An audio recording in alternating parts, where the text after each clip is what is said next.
So this is a continuation of that video. I'm removing this bracket that held the old light fixture on the outside of the home, but you don't necessarily always have to do that. The reason I'm doing this is because the new fixture has a different kind of a bracket that holds it. So I'm going to be using that particular bracket. So right now I'm just removing this older bracket, and the new fixture has something like a swivel type of a bracket which looks different from this. It's got two pieces. One of them fixes to the electrical box, the other piece swivels so that you can adjust the light fixture the right angle. These screws are pretty hard because, as you can see, they're really long and they go deep in.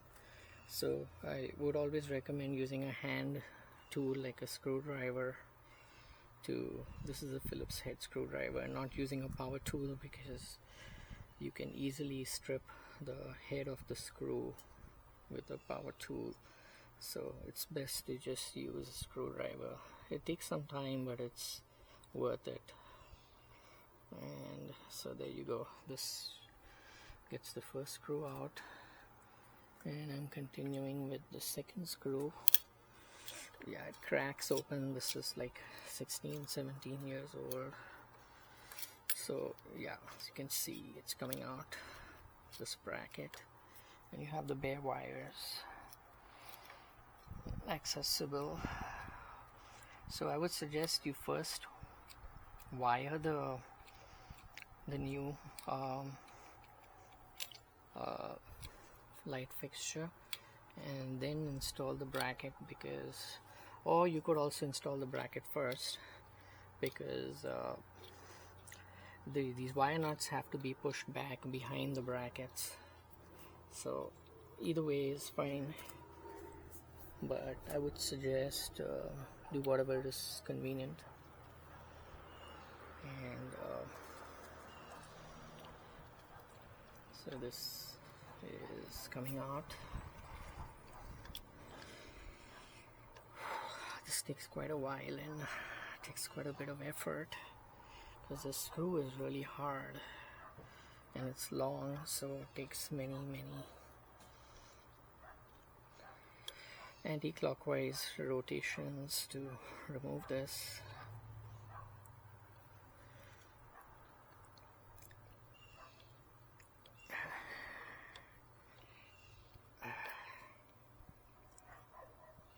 Okay, it's coming out.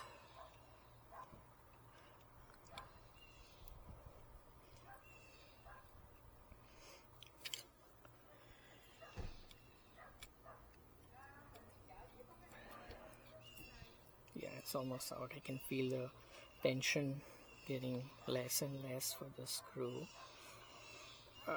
You want to make sure you don't bend this when you're removing it, because these, as you can see, these electrical boxes have been cemented in, and you don't want to break the threading, or you don't want to basically spoil the threading of the electrical box. Okay, there we go. So make sure you're always at a straight on your screwdriver and you're not bending it. There we go. That removes the bracket, and now I just have access to the electrical box. I might just clean this a bit, and then I'll make the next video on installing the bracket for the new electrical box. I'll also scrape out all the silicone, prepare it and make it fresh and clean for new silicone around the new box. So I'll continue this video. I'll turn off this video using this wrist control. This is also a new vlog camera I'm trying. It's right here, so turn it off.